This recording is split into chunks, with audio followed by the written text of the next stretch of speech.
And I'd like to start actually with what you ended with, Eric, which is limits to growth. You clearly believe there are limits to growth, and you showed us what happens when, in your view, growth goes. Sorry. That might not be turned on. Is that turned on? Are these okay? Now they're turned on. Sorry. Limits to growth is what we're going to talk about. You showed what the impacts of excessive growth are, but what do you think? Where would you place the limit to growth? I mean, what are the indicators? And Eric, for you too, is it the carrying capacity of the waste that a society produces? Is it? I mean, what is it that should determine, or in your mind determines the limits to growth of a place like New York? You want me to handle that since I brought it up? Well, I mean, I think obviously there are ecological limits. Like, for example, I mentioned, I didn't say a lot about this because it puts people to sleep, but nutrient pollution, and Eric can explain to you more the technical points of this, but as I understand it, at least in New York, there was a study done about 15 years ago that showed that the level of N was about 40% higher now, 1990 than it was at the turn of the century, and the level of P was 100% higher than at the turn of the century. And these nutrients are not harmless. I mean, they create the algae bloom, the phytoplankton, correct me if I'm wrong, that sinks to the bottom and needs to be broken down by bacteria that use up oxygen in the process, and as a result leads to what I call Gowanus canal syndrome. So there's that kind of limit. I don't think there, in other words, because I don't think there's going to really be any going back there exactly, if that's what you mean. But there are also, there are sort of obvious limits. I mean, what is it? Partnership for New York is trying to figure out. New York needs a new airport. I mean, it takes forever to get here. I mean, there's not enough room. The airports were built on wetlands. There's nowhere to go, and the only real viable options at this point seem to be, the most viable one I think is to expand into Jamaica Bay and make the runways at Kennedy bigger. So I don't think this is just my opinion. I think that there are people in power, trying to figure out where are we going to put more space for airports. Thinking too. You want to? Sure. So I guess when I think about limits to growth, I think of a couple things. So one is, nature makes some of the things that go into our economy, these natural resources that we talked about, and it can only make them so fast, depending on what resource we're talking about. Like, probably some of the electricity that's creating the electricity and the light in here is from natural gas, and it took nature 100 million years to make that natural gas. And we're burning it right now, today. And it's creating carbon dioxide that goes in the atmosphere, which will take thousands, if not tens of thousands of years to be reabsorbed back into the land. So when we use something faster than nature can restore it, a particular natural resource, then we are probably exceeding the limits to what we can do. On the other hand, Adam Smith, God bless him, said, land, labor, and capital, right? And a lot of modern economists forget about the land part. But what they have pointed out some interesting things about the capital part, which is, that's like financial capital, but that's also human capital. And I actually believe that human creativity as such is, if something is unbound, that'd probably be the place I would put it. So to the extent that we can have an economy that's based on not using natural resources so fast and using more human creativity, then maybe there's a way of having a new growth model that will be more sustainable over the long term. In terms of the resources. Does that make sense? And what about if we change the term growth to concentration? Are there any limits to concentration? Yeah, so in ecology, we talk about density, and I know there's a panel coming up later on that talks about this and concentration all the time. Like if you're thinking about, the way an elephant works in its landscape, part of that is its population size. But even more important is its density, the number of elephants per square area, right? And that idea, when we think about density as ecologists, we think about what do you get for different kinds of density. And you can have too little density, there's not enough elephants, they can't find each other, they can't interact with the environment in a way that creates habitat for other things, et cetera, et cetera. You also have too many elephants where they're destroying all the forest and creating grasslands, right? Or they're, overrunning their food resource, and so then they die, and there's a natural correction there. So I think this is the kind of thinking we need to bring to the question of density of human communities. We live in tremendously different densities. In the New York City area, there are places in the metropolitan area, there are places less than 1,000 people per square mile. And there are places, there are certain blocks actually in Manhattan and in the Bronx where the housing projects are that are over 100,000 people per square mile, right? Enormous differences in density. And so what kind of performance do we get from those different kinds of density? And so to me, it's not a question, as often is framed, dense or not dense, but it's how dense and what do you get for different kinds of density. Do you want to weigh in on? Well, I guess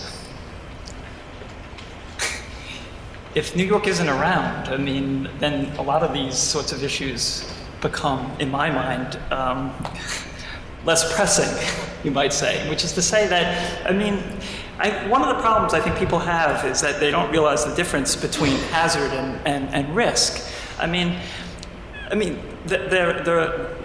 New York's hurricane hazard is quite low. It's not likely that there's going to be a spate of Category 2 storms in the next 2 years or 3 years or 10 years for that matter. But the risk is monumental.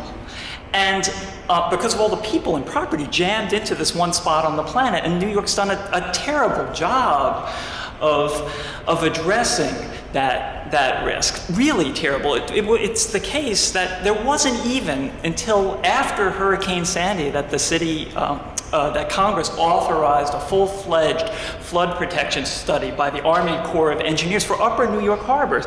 This is a place with enormous wealth. People jammed in there. This makes no sense to me in the least. So when I think about density, I think if you've got to get out of here for some reason, that could be a problem. But the denser it gets, if you're, right now, I think they're building a 700 unit complex on the Gowanus Canal.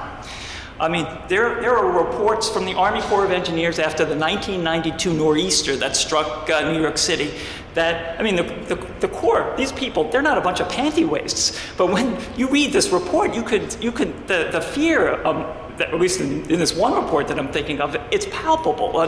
You've got a very complex environment here. This isn't the Netherlands in some sense. It's New York. It's a place that's built a major city on a bunch of islands. And the denser it gets, well, there are ecological issues with respect to that, but they're just basic public safety issues here that I don't think are being properly addressed. How resilient is nature? Eric, this is probably a question first for you. How far back, how much could New York's natural setting recover, if at all, if we started treating it in a different way? Well, I think we don't know, the answer to that question because we haven't really applied our creativity to it.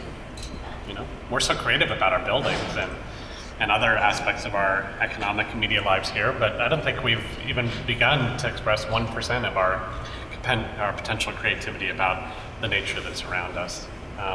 We know, like during Hurricane Sandy, there was a salt marsh restoration that had just been completed at Garrettson Creek in Marine Park in Brooklyn. Those marshes that absorbed the hurricane went out, they were fine. Communities right next to them were not so happy, human communities.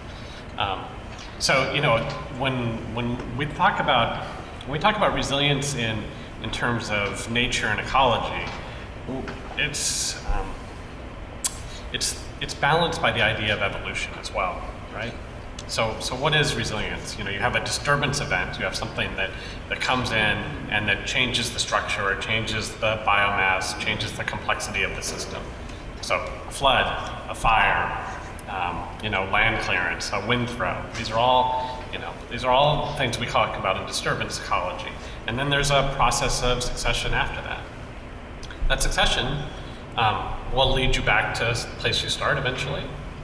But if the disturbance happens again, it can lead you to a new place. There's this idea of alternative stable states that the system can be in.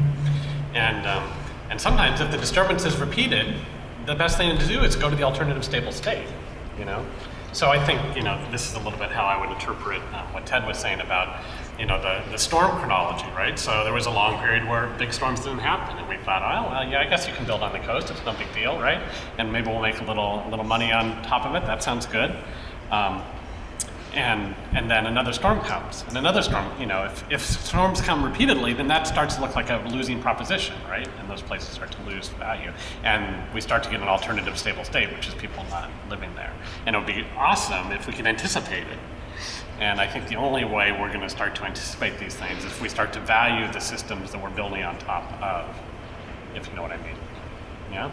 Which is actually, as it turns out, a perfect segue into the next thing that I wanted to ask you, which goes to your 3 points that you left us with, and actually to what Ted just said about the how long it took for this study of the Upper Harbor to be authorized.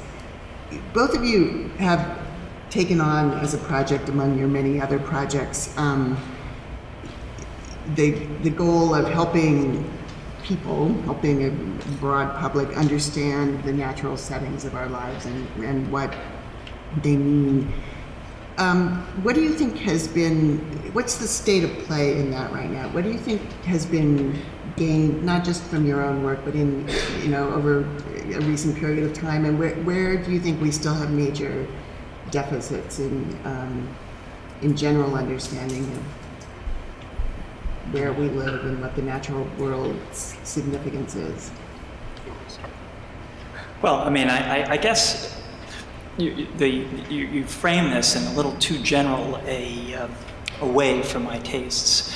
I mean, I think more about it in terms of class and interests. And I mean, it's fine for me to you know, wander around New York and think about, like, well, what was this like? And connected to the natural world in some way, perhaps given where you know, what I've done in my life and what I know about the landscape in ways that other people might not be. But I think really my own personal experience there isn't really relevant. I mean, it's what about the powers that be? What about the people in real estate? How do you build this kind of?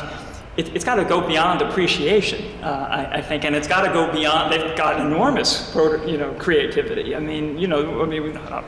Hudson Yards. You could argue is a very creative project.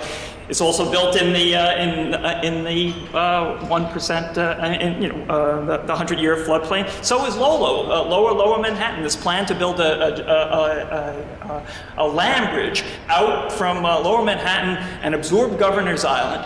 This was a plan that was put forward before Hurricane Sandy. I haven't heard that much about it recently, and create 88 million square feet of real estate. Well, you know, Governor's Island is in the 100-year floodplain. It's in the city's hurricane evacuation zone number 1. It's also in a V zone, which means that it's susceptible to wave velocity, storm surge. I mean,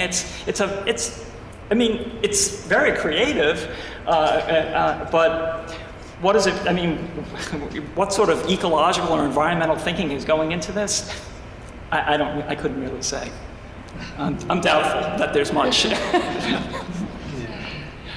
So, you know, we're 40 years after Earth Day or something, right? So, you know, I think that there is much more than there was in times past in New York, and a sense that the environment is an important thing, something we should be thinking about. And, you know, both in a positive way, like, you know, you can live in New York City and go to the beach, right? You know, I think there was previous generations where you just came to New York City and that's because you didn't want to do anything about the nature stuff anymore, right? But, you know, young people, I think they want to have, you know, great food, and they want to, you know, have great schools and great art and great job, and they want to have great nature around them. And I think New York City has really made some positive steps in that direction. Is it ever where we want to go? No, you know, but, you know, in my world, sort of urban conservation and urban nature conservation is really a very growing and very vibrant field, and something we're going to see more of, not less of, I think, in the future. In fact, I think when, you know, the Ted Steinbergs of 100 years from now are writing their history of New York, they're going to point back to this time and think, well, you know, there is a shift in the thinking.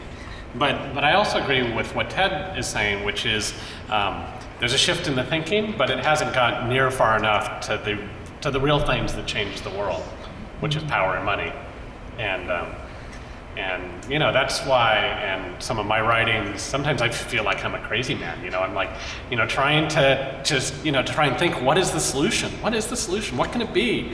And, you know, radical ideas about changing the taxation system. And, you know, people are like, oh, that kind of makes sense, but how could you ever manage to get Congress to even talk about that, you know? And you immediately kind of run into these practical problems of frustration, which then I think just plunge people back into their seats and despair and worry and, you know, it's not happy. So, you know, so that also, you know, this Manhattan 2409 thing, which I barely alluded to and you mentioned in your, is, you know, a way of trying to open up new routes of public participation in how we create the future and actually getting people, you know, actually putting the question to the public, what world do you want to live in? Mm-hmm. And, you know, the response we get is often, I don't really know, you know, like, it's a really hard question. But I think these are the kinds of things that, you know, institutions like the Architectural League or Cooper Union or my organization, the Wildlife Conservation Society, are really trying, you know, have a really important role to push these questions into the public realm. So we'll go in after one more question to the questions from the floor. But so here's my last question. Say you were granted lots of power, probably no money, but lots of power. That's the truth. What regulation or investment or policy would be your priority to push through in order to make the things happen that you see that need to happen? Well, I got one. Go ahead. Well, first I would say, you know, power corrupts, and absolute power corrupts absolutely. So I would say no, thank you. Even in the hypothetical, no, thank you. But were it thrust upon me, the one thing I would do is I would change the way we do our taxes, and I'm very, very serious about this. You know, the world right now revolves around economic decisions. And we have, you know, a really screwed up taxation system, which, you know, people on all parts of the political spectrum would agree about that. And I think that there is this really strong rationale that when you appropriate ecological goods for your private benefit, you owe back, you know, you owe to nature really, but you owe to society as a surrogate for nature. And that's a much stronger rationale for taxation than what we have now, which is, you know, we pay a sales tax, and how do they know what the sales tax is? It's how much revenue the government thinks it needs, right? Or the income tax. You know, we argue about whether it should be higher or lower. Rich people should pay more. You know, blah blah blah blah blah. But you know, it's all just sort of wafting out there in the ether, right? We could actually connect that to, you know, the oil you extracted out of the ground, the water that you're drinking today, and there are little pieces where this is actually happening. You know, when you go hunting, you pay a fee to kill your buck, right? This is what they were telling me in Syracuse yesterday. And that goes right back into making more deer, right? Goes back into the management of the deer. Or someone told me last week that in Portland, when you pay your property tax, there's actually a part of that that's based on how much impervious cover there is on your piece of property. So if you take out your driveway and replace it with gravel, your property taxes go down. And that's what we need. You know, there was a conservative economist in the 70s who talked about the double dividend. You know, you tax the things you don't want to make revenue for the government, and then as people change their behavior because of that, then there's less revenue for the government, right? So there's even like a conservative angle to these. So it's really a place that I think we could all get together if we could just get over our inability to say the word tax. Well, I'm an accountant's son, so I should say that I am in favor of a carbon tax, but I'm not sure taxes alone are going to do it. Just for one. Yeah, one thing. She asked for one thing. You're right. She did. Well, if I had to say one thing, New York specific, it seems to me that I would stop all building in hurricane evacuation zone 1. It's the riskiest evacuation zone. It makes no sense to me to see more building going on in what the city has identified as the riskiest evacuation zone. There's a gentleman waiting, so I won't go on. First question here, and then could you come up and come to the microphone? But we'll take your question first. So I would just want to kind of challenge this question. Yeah, actually, first, thank you for all your comments and for the dialogue. I want to challenge this idea of limits density is somehow bad, or there is a maximum density, because I feel like it's a very narrow question about what we're talking about, and we live in a system, a natural ecological system and a natural built system, and these questions have to be answered as a system. So density is only one very, very small part of that.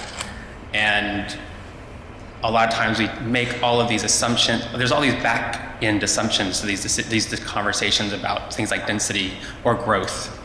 And so my question is, what if our built environment operated like the ecology or the ecosystem that it was actually in? So the nutrient loading wasn't happening in the river. It was actually functioning within the boundaries of the nutrient boundary of that community. And there's a science called biomimicry that actually looks at these ideas. And so if we change those assumptions, I'd like to get everyone's opinion on the panel, and can we change those assumptions and rethink these sort of very rigid comments about development or New York City being too dense or being in danger? So I'd say, if you look at the hazard map of the United States, every place is dangerous. Whether it's a fire, a tornado, a hurricane, a flood, an earthquake, so there's no place to move away from risk. We have to embrace it and live with it and understand it. So, thank you. Well, I can speak to that. I know Chris, because we worked together on this Manhattan 2409 project, which actually helps you do just what Chris said. It allows you to look at a block or a neighborhood in New York City and see the environmental performance of that block or that neighborhood as it was 400 years ago, and then see the performance today, and then to create a vision to try and bring those into closer alignment if you think that's what you should do. Certainly we know that water and carbon and biodiversity and so forth cycled in really different ways when it was forests and wetlands and Manhattan, et cetera, et cetera. And so that's certainly one model for how this place can work. And the reason we worked so hard on this project is because we wanted to give architects and urban planners and the city at large a tool so they could actually see that question.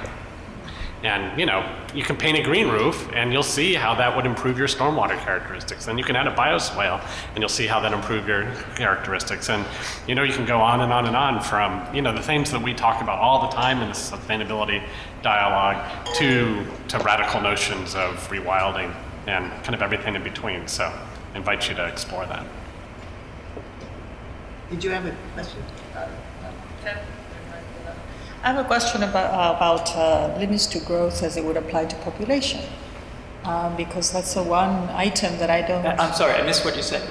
Limits to growth as applied to population. That's one dimension that I rarely see in any of these debates, whether it be from ecologists or planners or demographers or whatever discipline is being brought to bear light, to throw light upon these problems. So. How do you think about that as a dimension? I mean, we are one more species in the ecosystem, but we are outgrowing, and the patterns by which we grow and the laws by which we grow and reproduce and multiply are very different from every other. Other species don't have medicine, for example, or birth control or fertility clinics. I want to know what your take is on that as ecologists, as a historian, on that. And that brings me to the other issue, which is coercion. You're talking about attacks. Waiting around for Congress to do it, perhaps. The urgency by which, the urgency that is implicit in all of the commentaries that you have made, in the dates that you provide, in the goals that you have outlined, and in the suggestions that you make, lead me to think that the normal process of waiting for congressmen and politicians and whoever else, or even individual citizens, to acquire the necessary consciousness will take us about 2 million more years. So by then, what? So where does and by coercion I mean, is it going to be the state? Is it going to be a movement? What is it?